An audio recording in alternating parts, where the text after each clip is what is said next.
Today on this Sonic Obsession, the top 5 of our 10 favorite albums from the 1980s.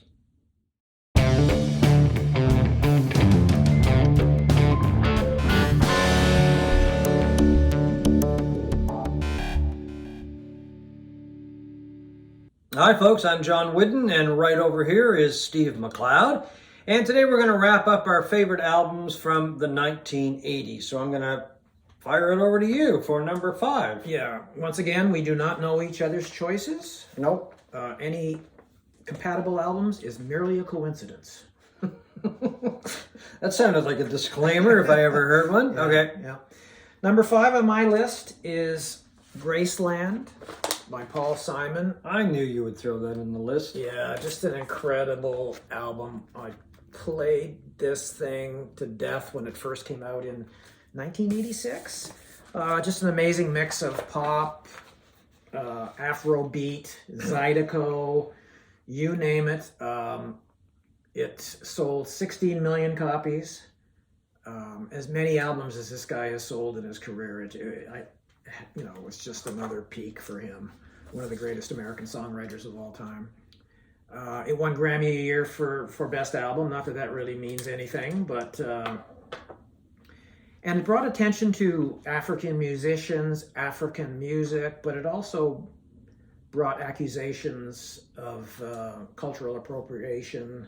Oh, that's right. Yeah. Yeah. It was quite a controversial album against Paul Simon. But, I'm a believer that we can listen to whatever we want and love whatever we want and appreciate whatever we want and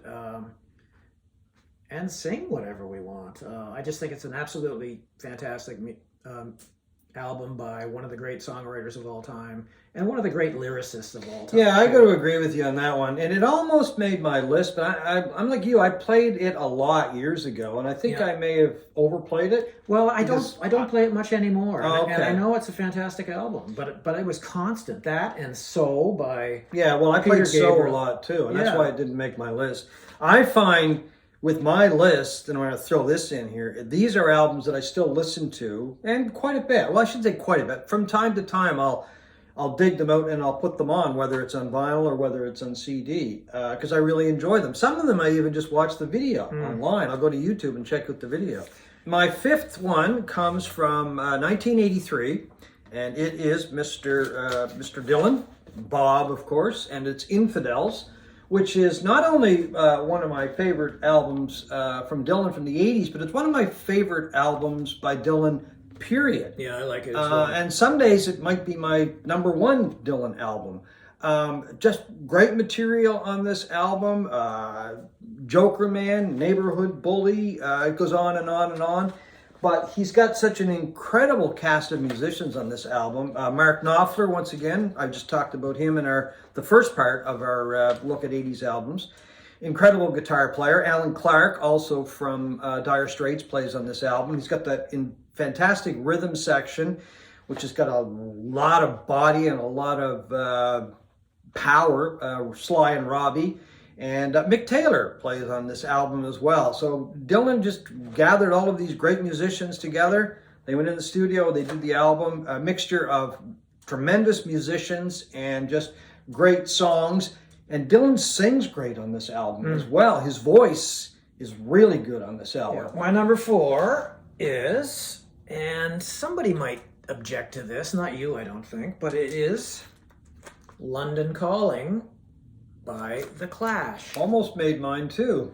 Now, you have to remember that came out in December of 1979 in England, but since we're in Canada and North America, it didn't come out until January 1980. So it qualifies. Oh, by all means, yeah. My number 4. What an incredible cover, too. Just one of the iconic covers that, borrows heavily from Elvis Presley's debut.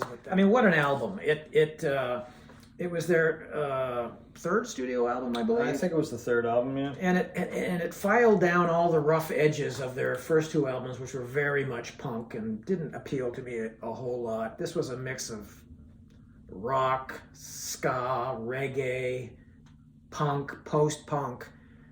just a sprawling double album produced by Guy Stevens, who also produced Joy Division around that same time. And Joy Division was a band that I almost put on this list, but I shouldn't give anything away, I guess. Just an amazing album.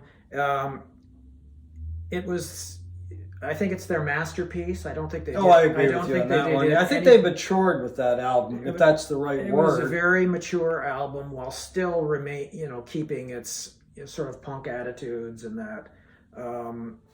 And it's, widely regarded as one of the greatest albums of all time. Oh, I have to agree with you on that one. It's a tremendous album. So my next choice goes to the Waterboys, and This Is the Sea. This, to me, was not so much the pinnacle of the Waterboys sound, but it was a huge improvement over the album that was the work that they had done before that.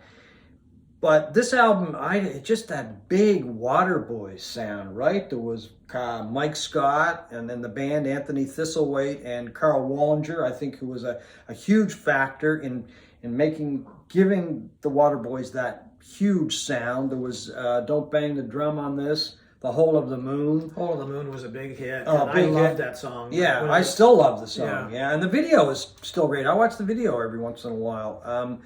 But the other album that I really like by this band is totally different, and it's Fisherman's Blues. You never know it was the same band. I'm surprised this is not on that you would have that over Fisherman's Blues. It almost made my list. Well, it was touch and go.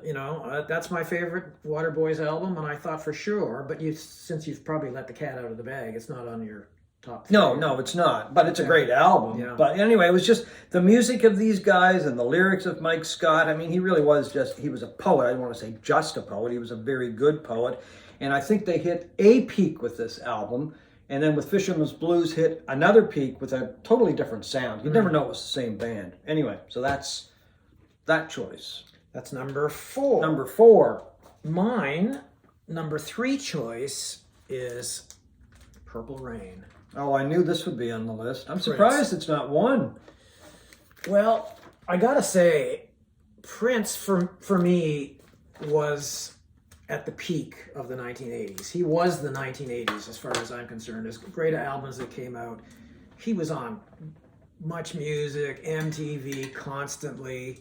And it was really a toss-up between this and Sign of the Times for me.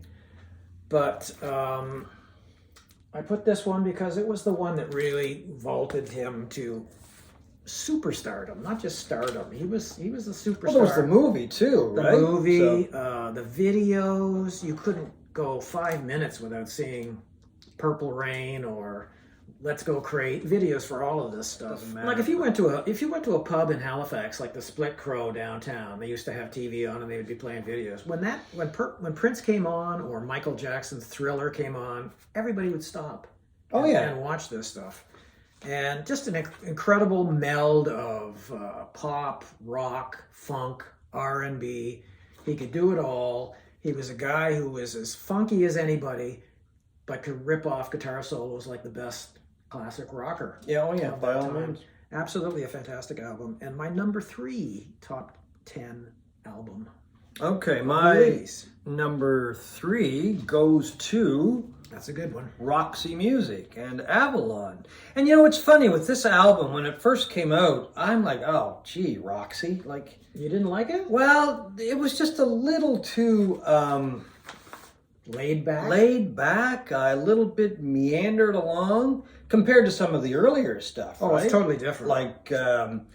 Like Stranded and For Your Pleasure. Yeah. But it was Roxy Music just adopting a new sound. They had gradually moved into it. It didn't happen overnight. I mean, some of the other albums before that were very similar, but with this album, they hit a peak. I mean, the material on this album is great. I'm going to say a perfect album. Yep. Not a bad track on that record. Just sounds absolutely stunning. Yeah, it was an audiophile record that you put on when you wanted to impress somebody with your stereo. Yeah, exactly. And I mean, the material, they're still doing it live. A lot of this material they're still doing. We just saw them a little while ago. Mm-hmm. And the material lives up over the test of time. I mean, Ferry's voice was just amazing. musicianship of Andy Mackay and Phil Manzanera. Top drawer on this album, as it were all of the other musicians as well. Just one of those albums that clicked on every level. Yep. Roxy Music, Avalon. This one might surprise you. Okay, I always like surprises. My number 2 album is Body and Soul by Joe Jackson. Whoa, that does surprise me. Well, not really, because you are a Joe Jackson fan. I am a Joe Jackson he fan. played here recently and I went to see him. Just a complete departure from his first 2 albums. This one went in a direction of big band, jazz, Latin music, and boy did I play this a lot. I just loved it from the first listen. It's got that Blue Note kind of style cover, which is just fantastic. Yeah, he just for this one he was moving away from pop and rock and all of that, and he wanted more ambitious musicianship, and this is nothing like his previous albums. Well, maybe what was the other one, Night and Day or Day and Night, that was before this, was moving in that direction, but this was the full-blown jazz Latin sound. It's an all digital album, which you're not supposed to like these days. I think it's one of the best. Well, it'll be one of the first all digital. I guess the first one was a Ry Cooder album, but this was the era when they were changing. Yeah, the first rock kind of music. Yeah. I think it just sounds stunning. It's incredible. It's mastered by Bernie Grudman, which is enough.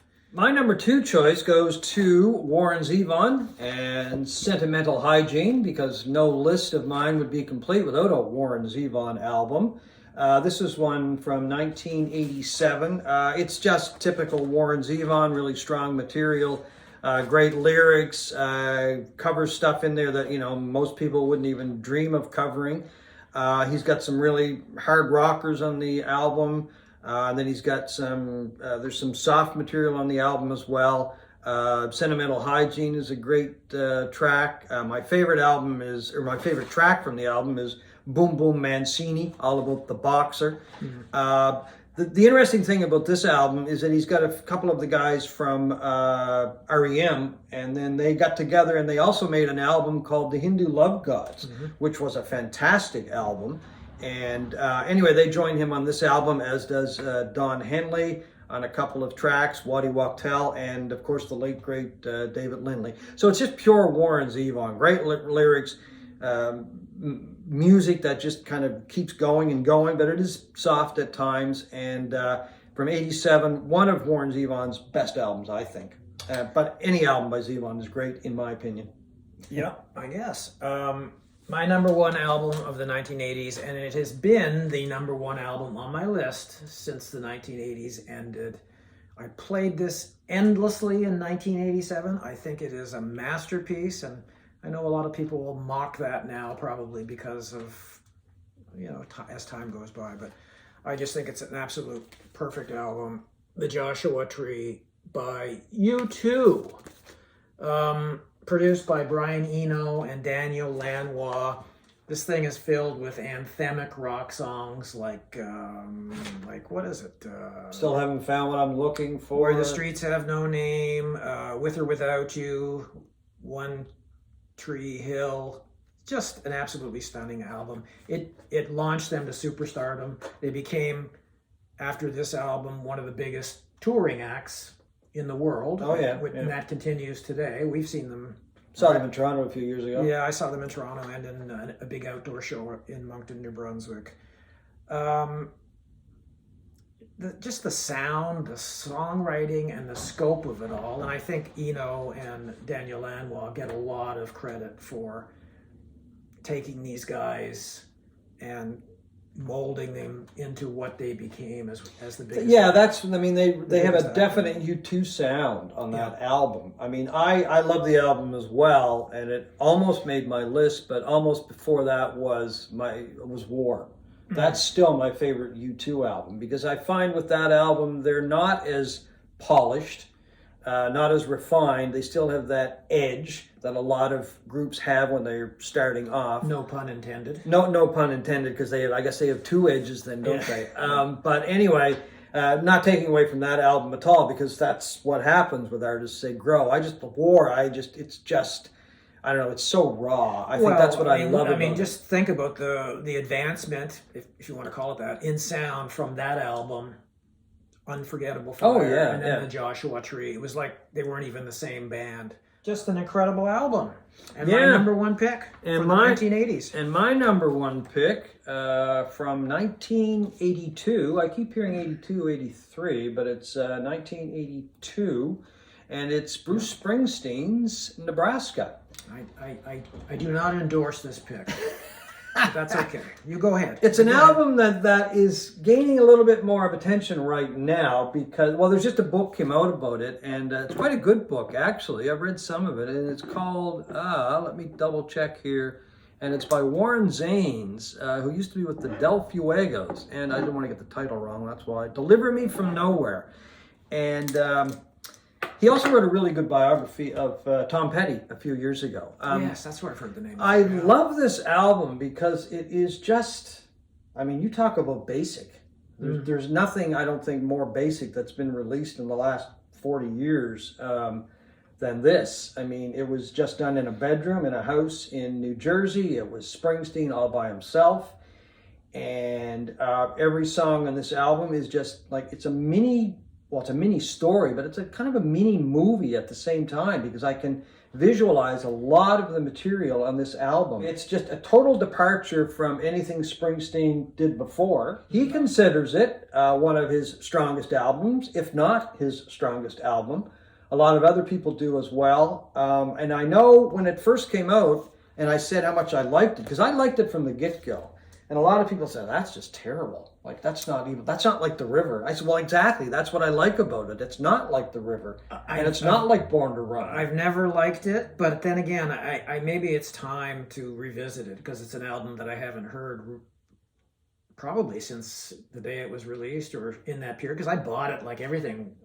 Well, I just did not like it. I play it every once in a while. I still dig it out and play it. Needs more Daniel Lanois and Brian Eno. No, because that's what he was looking for. He wanted to get away from a big sound. He was just looking for a very basic sound, and that's what he achieved with this.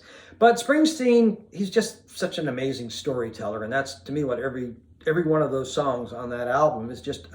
As I said, it's like it is a mini story, but you really got to use your imagination, and that's what I do when I listen to that. It's like I try to picture some of the songs on there. So anyway, that's my number one pick, and it's Bruce Springsteen's Nebraska. Bold choice, John. Thank you. Anyway, and that is our look at albums from the 80s, parts 1 and part 2. So we hope you have enjoyed watching this Sonic Obsession.